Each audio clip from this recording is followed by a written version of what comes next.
Thank you. I'm assuming everybody in the back can hear? Okay, good. What I do in a talk, the talk will last about 45 minutes or so. I'll talk about what is an old book, first edition, signed books. I'll show off some of the things that I've brought. I'll give some of my history and background and tell a few stories and anecdotes about people and places in books that I've seen. And then that's about 20 minutes, half an hour. And then what I like to do is question and answer. Because I can go on and on and on and on about old books. And at least with question and answer, I can go on about what you want to listen to. The last minute or two of the talk, I will appraise one or two books to the whole audience in detail. After that, I'll end the formal part of the talk. I'll stay up here. I'll do any and all appraisals, answer all your questions. I'll just do it a lot more quickly so we can get out of here tonight. I guess the first thing that comes up when you talk about old books is, what is an old book? And usually people mean by that, what's a valuable old book? Well, the first printed book was in 1456, the Gutenberg Bible. If any of you have a Gutenberg Bible, let me assure you that it's valuable. Matter of fact, half of it sold for $5.5 million. Single pages sell between $50,000 and $100,000 on occasion. So if you have a Gutenberg Bible, but any book printed in the 1400s has value. After that, it depends on what the book is. You can have a book printed in the 1500s.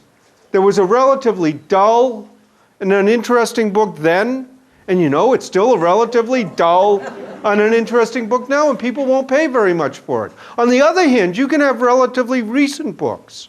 The first edition of the first Harry Potter book in England, it's only a little over 10 years old, sells for $15,000 to $20,000. So it's relatively recent. Also, I get loads of calls at the store and people say, I have an old book and I know it's an old book, and the way I know it's old is the pages are all brown and crumbling. Well, I point out that's more lousy paper than it is how old the book is. Now, this is a page from a book called the Nuremberg Chronicle. I'm going to pass this around, and when I do, you'll see it's not terribly fragile. The paper's white, the ink's black. It's one of the first books done with illustrations. It was printed in the 1490s, so this page is a little over 500 years old. And you sort of say to yourself, well, gee, if they could make books like that then, why don't they do it now? Well, there was a big disadvantage to a book like that. First of all, in the 1490s, you had to be quite wealthy to get an education, to learn how to read. You had to be almost nobility to be able to to afford to buy a book like that. Nowadays, maybe the books aren't quite as well made, but they're at a price that can be distributed in the millions. And the real value of books is the knowledge in the books and the dissemination of that knowledge, and I think it's a fair trade-off. Whenever you talk about book collecting, somebody will come up and say, I have a first edition. How much is it worth? And I point out that most first editions never came out in a second edition, probably never should have come out in a first edition. Nobody wants them, cares about them, or would pay anything whatsoever. A book has to be historically, scientifically, literarily, or for some other reason important, that there's a group of collectors out there who want it. And usually when you think of first editions, you think of literature. Dickens, Twain, Faulkner, Fitzgerald, Hemingway. And even within that, there are a lot of things that make a difference in the price. The condition being one of the most important. The paper dust jacket on a 20th century book can make all the difference in the world. My father had a copy of William Faulkner's second book called Mosquitoes. Absolutely pristine, as if you took it from the publisher, sealed it away. At the time he got it, he sold it within a week for $750. At the exact same time, another book dealer had the same book, Mosquitoes, Faulkner, first edition. It didn't have the paper jacket and had a few tiny little nicks and bumps, nothing terrible. It took them a year to sell it at $40. Because a lot of collecting is prestige. It's being able to say, look what I have. I have the best. I have the most wonderful. Essentially, I have what you don't have, and people who can afford it will pay absolute top dollar for the very, very best, but might not consider spending anything at all for something even slightly less. Other things that can affect the value, signed by the author. Well, once again, if the author's unknown, unheard of, the fact that it's signed doesn't mean that much. Maybe one of your relatives wrote a book of poetry, had 50 copies, signed it and gave it to family members. Might mean a lot to your family, but it doesn't make it valuable. On the other hand, if it's signed by someone famous, Ernest Hemingway, for instance, it might add hundreds, if not thousands of dollars to the value. And almost any type of collecting that you get into, there are nuances that add or subtract to the value. And I use signed books to show that off. There are some authors that are almost impossible to get their signature. J.D. Salinger, for instance, who wrote Catcher in the Rye. He's reclusive, he doesn't appear in public, and other than to a very close personal friend, will not sign a book. Thus, his signature adds thousands of dollars to the value. You just can't get them. On the other hand, there was a local author who wrote wonderful ghost, sea, buried treasure, pirate stories of the New England coast, named Edward Rose Snow.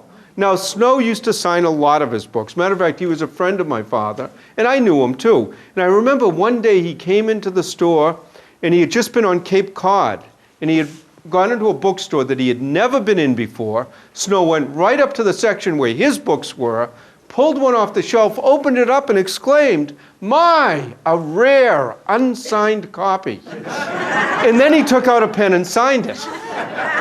And then he introduced himself to the owner of the store. So books signed by Edward Rose Snow don't add as much to the value. My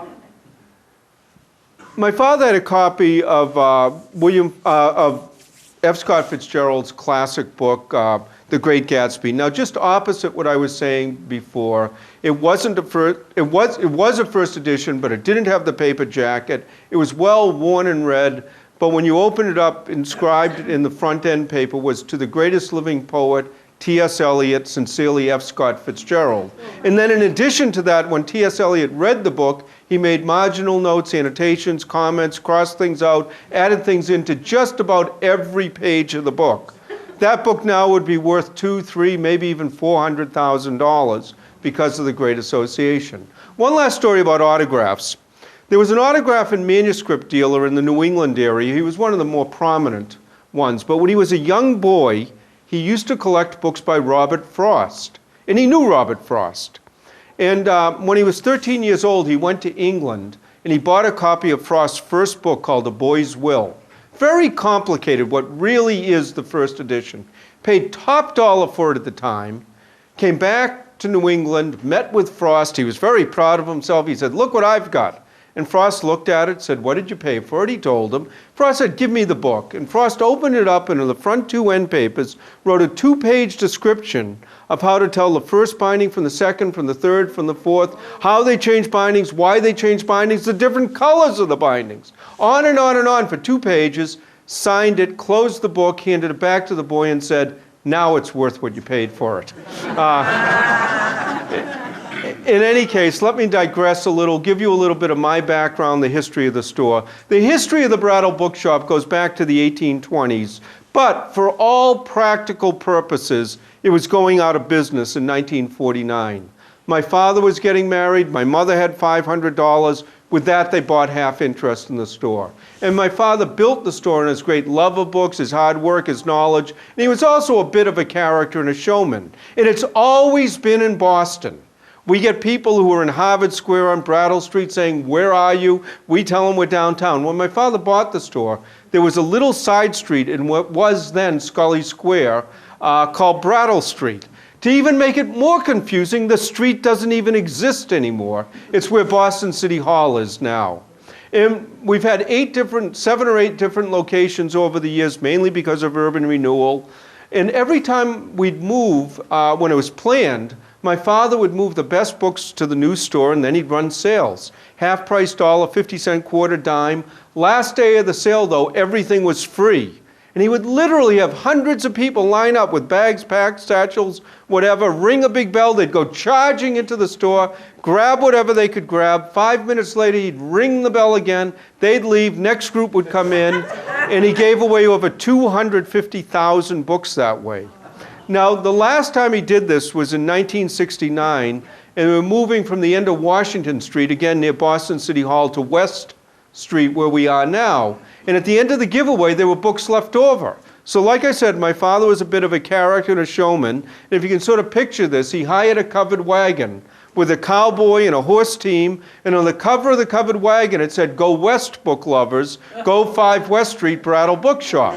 They filled it up with books, and they drove it from the end of Washington Street, up Court Street, down Tremont by the Boston Common to where West Street is, and then back down Washington Street with my father sitting in back, throwing books out the whole way. Now, the superintendent in charge of traffic was a friend of his, told him he could do it all morning, but within an hour, the city was at an absolute standstill.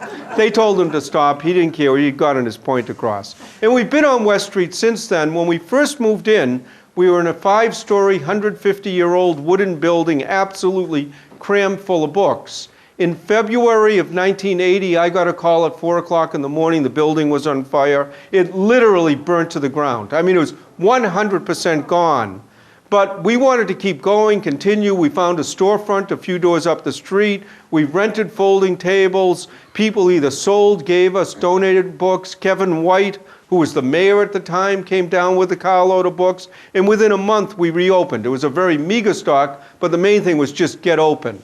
Next 4 years, we slowly rebuilt the stock. 4 years after that, we bought the building we're in now, which is, again, a few doors down on West Street. And it's sort of the old Dickensian type of store. Outside stands at $1, 3 and 5, 2 floors of general used books, a 3rd floor with rare books, autographs, manuscripts, first editions, leather bindings, and so on. In that type of business, the large, old, general secondhand bookstore is a dying business. And it's not dying because people don't like books, buy books, sell books, read books, but particularly in the inner cities, property value has gone so high, that rent has gone so high, that old bookstores, which are not the most efficiently run businesses in the world, one right after the other have been going out of business. Now, like I say, we bought our building in the early 80s, so I hope to do this for years to come. I have daughters who are 21 and 24. I don't know that they're that interested. But I've done this all my life. My parents say my first word was book. I don't know, maybe it was, but I'm sure they were talking about them all the time. And then I worked after school in elementary school, junior high school, high school. I have a chemistry degree from the University of Massachusetts. I was going to go on to Wisconsin to get a doctoral degree, but in 1973, I needed some time off. My father's health wasn't that good, so I took a year off, and that year now is over 36 years, and I don't regret for a minute that I'm doing this and not in a laboratory somewhere. If you were to ask me, what's one item that I wish would show up, and I know this is small, anyone who really wants to see it will be up here at the end, but it's a little pamphlet called Tamerlane, by a Bostonian done in 1827. Doesn't appear like very much, but the Bostonian who did this was Edgar Allan Poe. It's his first book, and it's a classic rarity in American literature. Actually, the first copy to ever really show up was in the 1890s in a dealer's 10-cent table. Another dealer spotted it there, bought a stack of books so it wouldn't stand out, and in 1890 sold it for $1,000.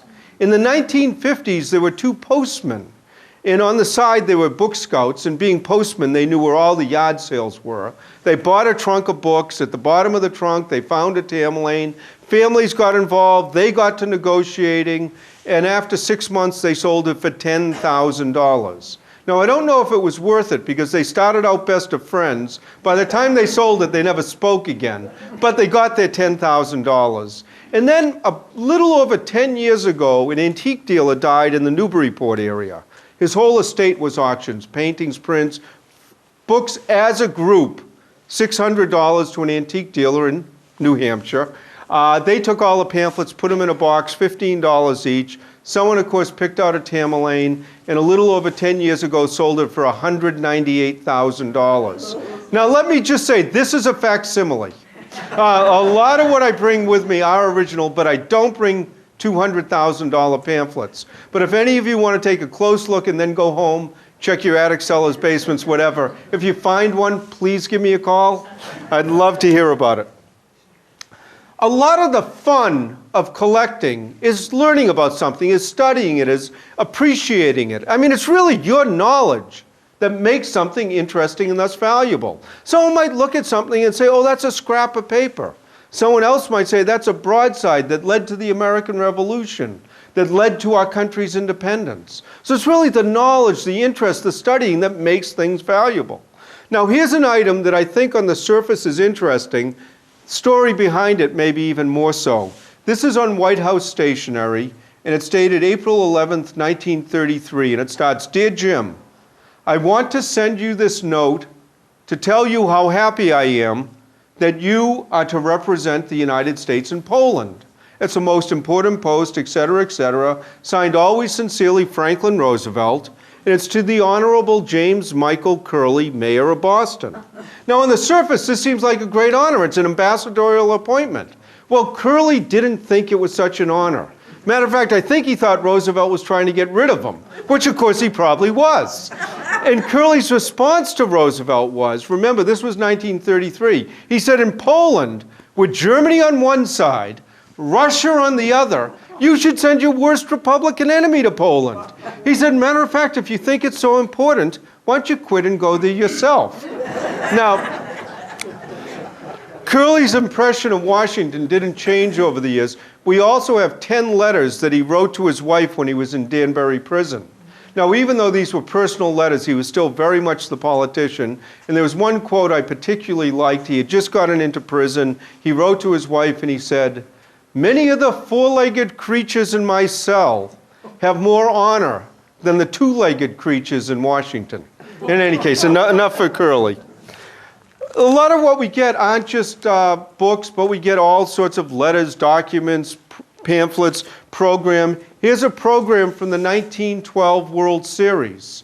The Red Sox played the Giants. The Red Sox won the World Series in 1912, won again in 18, and up until a few years ago, I used to say I won't hold my breath, but now I breathe out very happily. And you know, not only is it interesting as a baseball item, but on the back there's an ad for Arrow shirts and collars. Collars are $2 for $1, shirts are $1.50 and $2. I don't think you're going to get many shirts like that nowadays. It's also become very popular to go on cruises and cruise ships. And I have a brochure here for a ship, tells you how wonderfully built, where to book passage. Anyone who wants to go on the Titanic, you can go. But, you know, almost anything you can think of, there are people out there who are interested. And there are whole societies of Titanic historians who do nothing but study the Titanic. And one last item, there's a tendency that whenever you talk about collecting, that all of a sudden everything seems to be worth thousands, hundreds of thousands, millions of dollars. And I like to point out, not everything has to be high priced to be fun. Old Life magazines, for instance. Here's one with Errol Flynn on the cover. Another with Elizabeth Taylor when she was 15 years old. And you know, the vast majority of these sell for a few dollars. I mean, there are a few that go higher, but the large majority are just relatively cheap. And we used to have a wall by a stairway with a few hundred of the more famous lives hanging there. And people would stop and stare at that wall, sometimes a half an hour at a time, just sort of lost in thought and memory. They loved them for the covers, the stories, the articles, the photographs. And we had a customer come in, a regular, and he bought about 50 Life magazines from World War II, and it wasn't what he normally bought. So I said to him, why are you buying these? And he said, well, he wanted to teach his children about World War II, and he thought a nice way to do it would be to get some of the old Lives, look at a few of the photos, read a couple of the articles, and then discuss it with them. I thought it sounded like a good idea, but I was skeptical. He came in a few weeks later and I said to him, how's it going with Lives? He said, fabulously, but just not the way I thought. The kids don't care about the stories, the articles, the photographs, but they love the ads. And he says, and it turns out by looking at and discussing the ads with them, he could probably teach them more about what the United States was like during World War II than if they had read all the articles and stories anyways. I have other things in my bag. I have a cookbook from the 1700s. Some of the recipes are wonderful. And then you have how to bake eels the common way. And I don't know if I want to bake them anyway, but that's beside the point. One of the most interesting parts about the business for me is going out to houses and estates. That's how we get most of our books. It's almost like being Jim Hawkins on Treasure Island every day, never knowing who you're going to meet, what you're going to see, the books, the items. And what I'll do is I'll relate a few of those stories to you, and then after that, we'll open up to a few questions. This was a number of years ago, maybe 25, 30 years ago. I was out of the store. I got back. There was a message that a Mrs. Fisher had called, and she had some books. I called her back, and she said, oh, yes, my father died in Providence. He has 500 art reference books. We want to get the best price we can. We're inviting a number of dealers down to bid on them. Would you be interested? Well, 500 art reference books sounds like a nice library. Providence is only an hour away from Boston. I'm more than happy to go down. I lived on an old street up near Brown University called Benefit Street. I got to the house. It was a big old colonial house. Got led through the house into a courtyard, into a garage. Second floor of the garage, there were 5,000 books. Well, it turned out her married name was Fisher. Her father's name was John Nicholas Brown. Family founded Brown University, one of the wealthiest families in the country. And after about 8 months of negotiating, I bought 90% of the books I wanted. And I was pleased, and she was happy. And she said, you know, my mother has a lot of books. Most are being given to the university. Some are being sold at auction. But would you like to go to Newport to look at the books there? Well, their house in Newport is one of the mansions on the ocean. I mentioned this to my wife. She decided to come with me on this deal. And one of the fascinating parts about it was being in one of those mansions that was still being lived in by a family, and at one point wandering from the basement to the attic all on my own without a tour guide saying, come here, go here, don't do this, don't touch that, but just wandering through the whole place. It was fascinating. Another time I got called to Newport to do an appraisal. Now, when I come to groups like this, I do hundreds of free appraisals. My goal is that whenever you think of an old book, you think of me in the Brattle Bookshop. I don't care if you think of 10 others, just as long as I'm one of the 10. And we have cards, we have websites, we have 800 numbers. So as much free information as can be reasonably done, we'll do it. But there are times when people need very formal written appraisals for insurance, estate taxes, whatever. Then I discuss a fee. Any case, I got called to another mansion in Newport. Not quite as big as the Browns. This was the Perry family. Commodore Perry, Oliver Hazard Perry. And what they had was a whole stack of papers from the War of 1812. During the war, their family were privateers. Well, they're privateers if you're on our side. They're pirates if you're on the other side. It's all the way you look at it. But these were the day-to-day accountings of the ships, and they were fascinating to read through. They would sometimes capture a ship and realize tens of thousands of dollars profit. In 1812, that was an incredible amount of money. Then one day, one of the ships got into a battle. The ship got hit. The captain got hit. He lost his leg. 3 days later, there was a tiny entry at the bottom of a page, and it said, Captain, $5 bonus, loss of leg. And that was the last you heard of the captain. That's, again, a little different nowadays. When my father was still alive, and he died about 4 years ago, we got a call from a lady. She was very vague about her name, who she was, what she had, but she sounded like she might have a few interesting books, and she lived relatively close. We went to her house. It was a little ranch house. Paint was peeling, weeds were growing, and you say, gee, what's going to be here? She answered the door. She was quite elderly. We walk in, and there were just gorgeous antiques everywhere. I mean, really, really beautiful antiques. It turns out she got to talking. She was originally from the New England area, but she had married the Prince of the Ukraine, the cousin of the Tsar of Russia.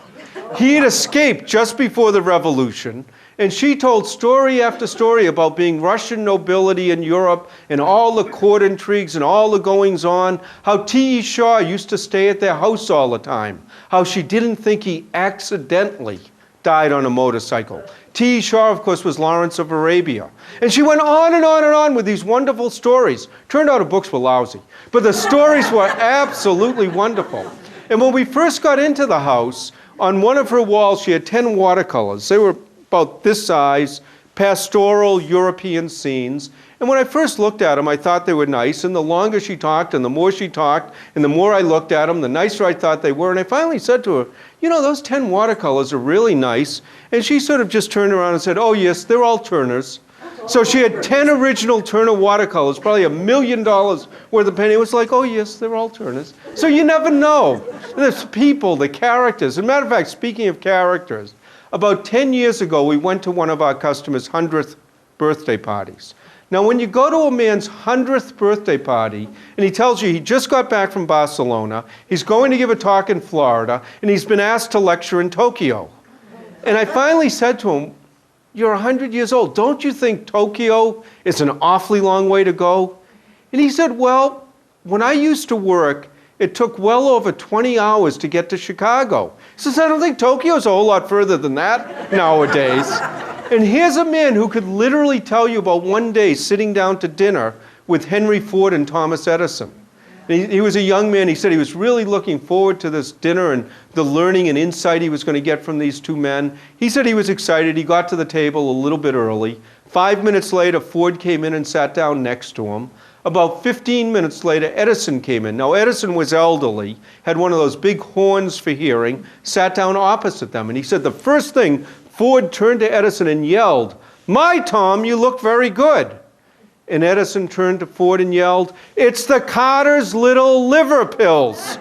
This man said all night long, all they did was yell about Carter's little liver pills. And he said next time he wanted to learn something, he went to the library. I can go on and on and on with the stories. I'll tell one more, and then we'll see. I get hundreds of phone calls at the store. People wanting to know, can you get a book? Do you have a book? How hard is it to get the book? Does the book exist? Or what's the value? How much is it worth? And so on. And most of those questions, either I or the people I work with, we can answer right off the top of our heads. Some, a little more effort. Occasionally, there's some real research involved, but actually, they can be fun. Every once in a while, though, you get a call that really stands out. And this again, was a while ago, but I answered the phone. "Hello, Brattle Bookshop, can I help you?"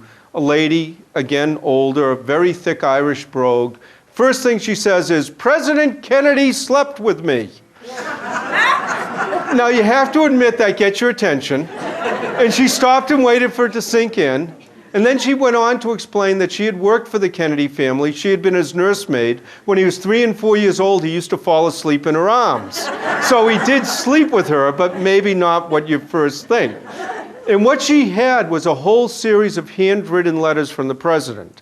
Now, presidential letters of any type have value, but handwritten letters from a later 20th century president are very rare, very hard to get, and very expensive. She wanted to get an offer on them. I was actually skeptical about that, but I thought she'd be a lot of fun to meet, so I went to her house. She was wonderful. The letters were fabulous. I gave her what I thought was a tremendous offer for them. Much as I suspected, though, there was no way she could sell these letters. These letters were part of her life. I left a note behind. As far as I know, her family still has them, probably where they belong. Maybe someday I'll hear about them. Like I say, I can go on and on and on, but why don't I see if there are some questions? Quite honestly, anything you ask me, I can go off on a tangent. Right there. Books that don't have publishing dates, are they reprints, and do they have any kind of... The question is, books that don't have publishing dates, are they reprints? Do they have value? Whatever. Why don't they have dates, I guess, is part of the question. There is no law that says you have to put a date on a book. And there is no uniformity from one publisher to the next, so it can mean absolutely anything. Usually, though, when you see books without a date, most of those that you see will be from the late 1800s to the early 1900s. Most of the books that you see that don't have dates will be very sort of little bit fancier. They'll have nice illustrations. They'll be more gifty type of books. Maybe a nice book of literature, maybe a nicely illustrated poetry. And the reason that 95% of them don't have dates, and just think about this. Let's say the publisher publishes 1,000 books around Christmas time in 1890. And let's say they sell 400 of them in 1890. Well, if they have the date 1890 on them and they have 600 left over in 1891, if it's around Christmas, it looks like last year's present. If you don't put a date on it, then you can sell it in 1891, 92, 93, and that's usually the reason publishers don't put dates on them, so they don't get dated. And as far as figuring out first editions and that, it has absolutely no relevance other than when you start looking at that specific author, that specific title, and then trying to figure out what the first edition looked like. I think there was another question right behind you. In terms of personalization, it's a two-part question. Does it add or detract to the value of the book? And secondarily, if the personalization is from the author, does it make a difference? And is it detracted from if you say, dear nephew Bill, and then have the author's name there as well? The question is, does signing books, does personalizing books add, subtract, detract, whatever from the value? Every question you ask, there's an if, and, a but. In general, people who collect books like them as close to the original as they can possibly be. So if you've written your name in the book, that's a detraction. If you happen to be George Washington, you write your name in the book, that's a big plus. But, so I mean, there are exceptions and so on. If you're getting a book, if you're going to a book signing, and this is the question I get asked a lot, should they sign to Ken from, whoever, or should they just sign their name? Where that question really comes out of is the sports cards collectibles. Sports cards collectible, they like it just to be signed because they figure if they're then reselling it, if it says to Ken and you're Judy and, why do you want something to Ken? My general feeling, though, with books, the reason authors are popular is because they write. The more you can get them to write in a book, the date, the place, the time, a stanza, a paragraph, whatever, the more you get. Also, when you go to these signings, 95% of the books you get from a signing are never going to be valuable. I don't care what it is, they're just not going to be valuable. So you might as well have them the way you like them so that you can look back at them years later and do what you enjoy best, and it'll probably come out for the best. Thank you. Okay, right there. Yeah, in my imagination, when I was younger, I used to collect first edition Horatio Alger books, okay? And they had some worth. I mean, they were never, it was only the first editions that were worth anything. But it seems now that they're not worth anything because people don't remember who Horatio Alger was. And Okay, the really question is, this gentleman, when he was younger, collected books by Horatio Alger, or people collected that, and that's Strive and Be Rich. Horatio Alger was actually from Nahant, Massachusetts, a little island in Boston, well, just outside of Boston Harbor.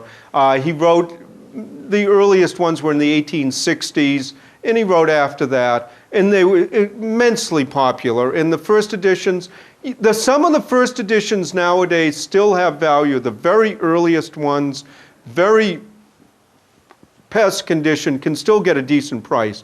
But most of the people who grew up reading Horatio Alger, and that was like their thing that they grew up on, and they're all dead. No, I mean, I'm not trying to be, and therefore the people who that means a lot to have dropped down tremendously. So, it really, they have gone down in value in comparative to what they used to be.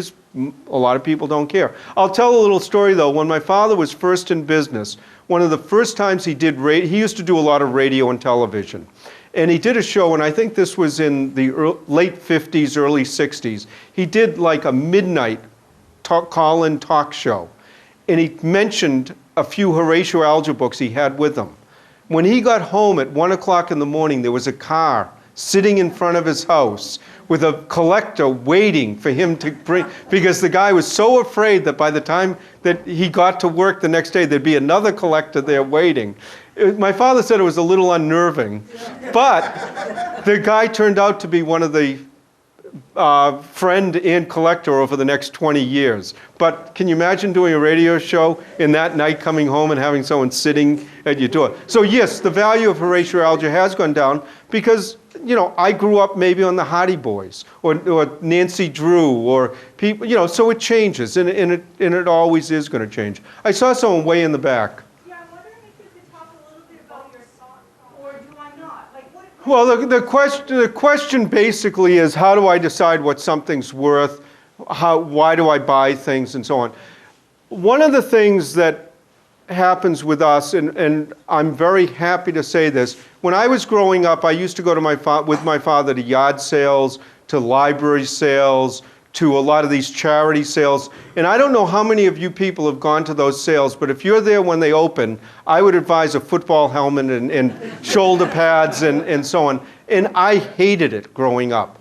We're very fortunate that we're in a position now that we get enough private calls that I don't have to do that anymore. But as far as deciding what to buy and what not to buy, probably the biggest mistake I think people can buy, if someone tells me, I'm always right, I always get things, and I'm almost 99% times I buy something, I make a profit on everything, I would say probably their biggest mistake is they're not taking enough chances, because they're probably passing up dozens and dozens of things that, okay, you make a mistake here or there, but probably the biggest mistake is what you're not aggressively getting.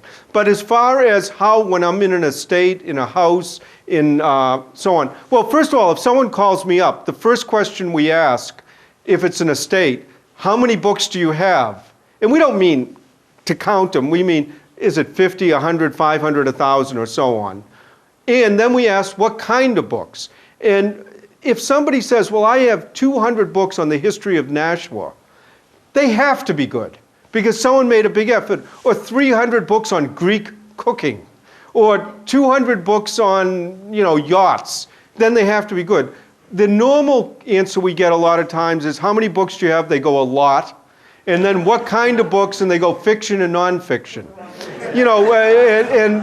So you have to pin it down. So that's the type of questions we ask, and we try to filter from there. But when I go to houses, I've done this for so long that I can pretty well assess whether, what the books are, if they're average books, how quickly they'll sell, whether they're highly desirable, sell quickly. If they're particularly rare books, then it can take a lot more time and effort and research. Actually, now with my iPhone, I can go online and check things and so on rather than even calling the store. But most of it is just a judgment. Also, the other thing is, a lot of times when we're buying, we just last week bought 20,000 books in a 4-room apartment in Cambridge. Well, you could go through every one of those books, and I might be a little high on some, I might be a little low on others, but when you're doing 20,000, it averages out. And we got the bid and we bought the books. If I'm buying one rare book that might be very expensive, I'm more likely to do a lot more time, effort, research, because you make it easier to make a mistake on one book. But I would say if you're at the yard sales and so on, if your gut says it's worth it, take the chance. If you make a mistake, chalk it up, but your biggest mistake will be not the one that got away. Yeah. I don't want you to disclose trade secrets, but are there any particular websites that are good for doing research? The question is, are there any particular websites that are good for doing research? Yeah, sure. eBay's not bad. There's one called Bookfinder. There's one called Adall. There's one called Books. Matter of fact, the problem with the internet nowadays is that there's too much information that's unedited. In other words, if someone goes on to the internet and doesn't know at all what they're doing, you could look up a book, there'll be 300 copies, they'll range in price from $5,000 to $5. As far as you can tell, there's no difference. Quite honestly, there might be no difference. It's just someone, I could put one on the next day for $10,000 and really mess your mind up. It's one of those things that if you have a basic knowledge, the internet is an incredibly good tool. But, just like a master craftsman who makes furniture, give them hammer, nail, saw, and they can make a wonderful cabinet. Give me a hammer, nail, saw, and I hope I have a thumb left. Quite honestly. So that's part of it. There's also sites that you can, paid sites. The other thing you can do is call people like me. I'll give out a lot of free information. I can even tell you where to go if you want to double check, because, obviously you don't know always whether, you're getting unbiased opinions. I'm only going to take 2 or 3 more. I'll take a couple back there, and I'll take the one in front. The gentleman, and then I'll get you, and then I'll get yours. But I'll stay here. Yes? What fraction of the ultimate retail price can someone expect when we sell a book? Well, I'll tell you what. Why don't in a minute or two, I'm going to talk about that anyway, so why don't I get your question? What three or so 20th century authors do you think are most promising for, a good book to have? Well, the question is what 3 or so 20th century authors are the most promising to get? If I could tell you that, I'd suggest buying lottery tickets. You'd do a lot better. I mean, and I'm not being facetious. The ones you like, the ones you enjoy. I mean, it all depends on what your budget and so on is because, Fitzgerald, The Great Gatsby is, worth a fortune, but it's been steadily going up. But, to say who is writing now that's going to be the one 10 years from now that you should be buying, it's hard to say. I would say the ones you enjoy and like. But in general, when you're collecting an author, if you find someone that you like, usually the books very earliest in their career, their first book or first 2 books, will be the ones you really want to make an effort to go and get. You want to get them in perfect shape, because once they become well known, the print runs get bigger and bigger and bigger, and people start collecting them. So inevitably, if you get a really good author that you like, you enjoy, you read, then you could go back, but get the earliest books in fine condition. And if you're buying them as they're coming out, maybe get 2. Get one you read and one you put behind the glass. But, there are just so many authors in so many fields that it's harder to pin down. So it's really who you like. You had a question? Yeah, a little while ago you mentioned Edward Rowe. Yeah.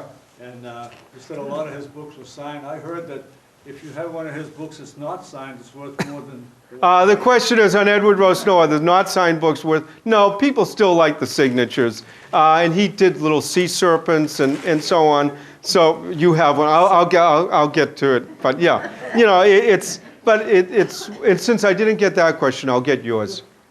An oddball question. I have a few books by James Fenimore Cooper, and they've never been read because the pages have never been cut apart. They're bound books, but the pages are still uncut. And what's the question? I mean, would a book like that be worth? Well, the question is, you have an older book of James Fenimore Cooper, and the pages are uncut. Does that make it valuable? No, not necessarily. It depends on what edition, what book, what it is. And matter of fact, they used to produce books like that, especially in the late early 1900s, and they actually sold tools that would very perfectly cut it. It's almost impossible to get those tools now. So they're unread. Generally, the first editions of James Fenimore Cooper didn't come out in that style of book. So it's a much later edition, probably, unless they're beautifully bound, beautifully illustrated, something extraordinary about them. They're just nice books. I'll tell you what, at this point, why don't I do 1 or 2 appraisals to the audience? Did anyone bring a Bible? A big one? You have one right at front? This one, sorry, that's all right. This will do fine. And did anyone bring a Victorian-style cloth book that has a very pretty decorative cover cloth? These books have nothing to do with the value. No? Well, doesn't make any difference. I happen to have brought one. And the only reason I ask for these is, that will do fine. No, I was talking about this one. This does a little bit more of the example that I want. The reason that the reason I talk about these has nothing to do with the value. It just leads into stories. So that's why I asked for them. But let me essentially address your question now. When I do appraisals at a group like this, I usually give a retail value. In other words, that price that you would pay if you came into my store or a store like mine.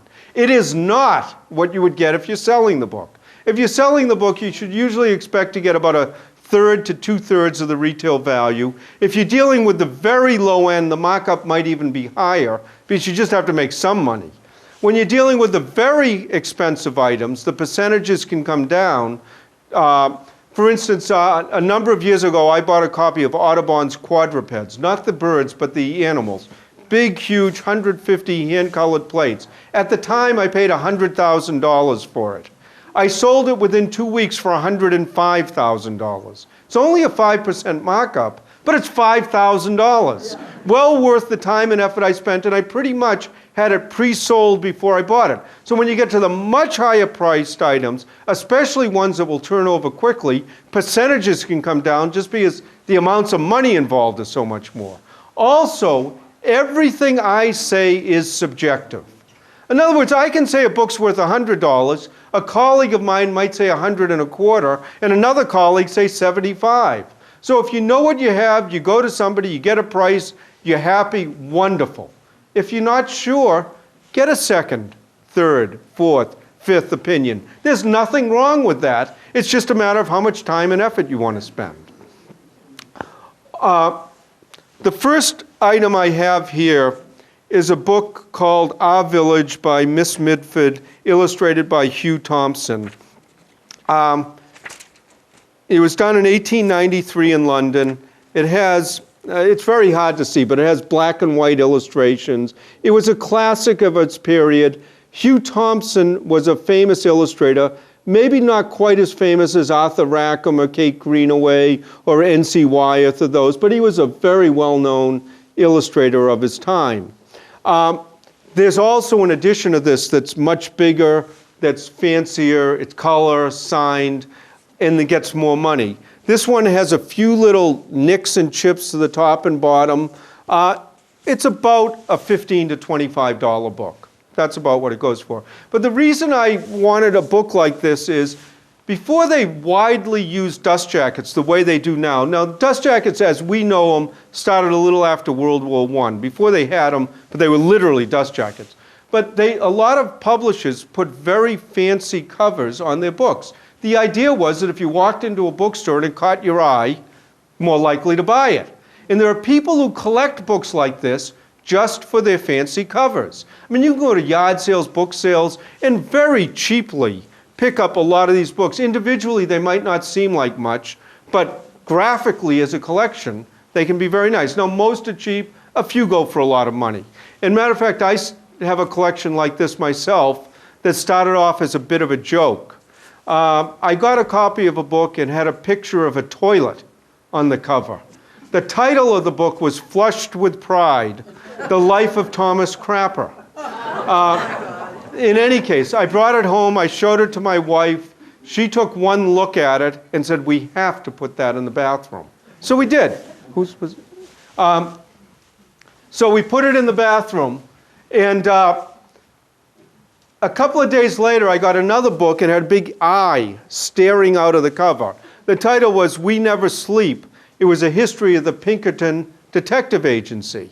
But with a big eye staring at you, I thought, put that in the bathroom too. Now, this is a little half bathroom, so there's no shower, no steam. Next thing you know, we built bookshelves, and now we have 300 or 400 of these Victorian-style illustrated books in our bathroom.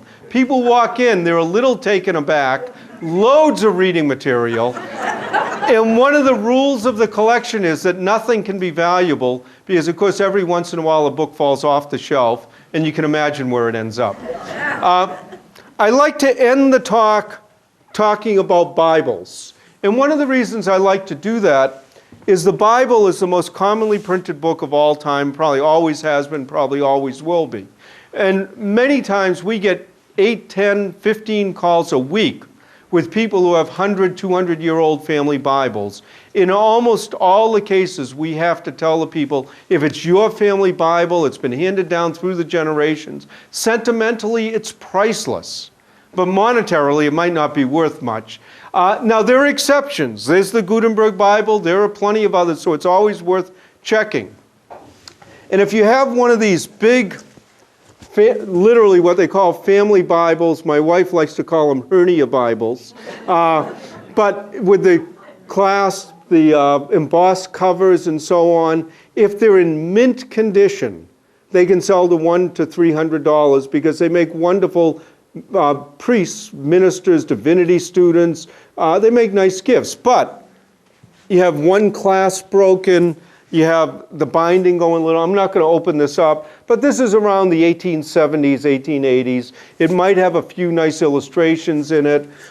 Maybe in the back or the middle, a lot of times very interesting, has family records, births, deaths, marriages, whatever. And actually, the local historical or genealogical society might find those invaluable, but usually they just want to Xerox out that page, maybe the title page. They don't want the whole Bible. One in this condition, it's minimal at best. Let me just hand this back to you. In any case, I also said in the introduction that we do, my wife and I both appraise on the Antiques Roadshow, PBS. And it's a lot of fun to do. We have a great time. It's a wonderful excuse to travel to places around the country that we would never conceive of going.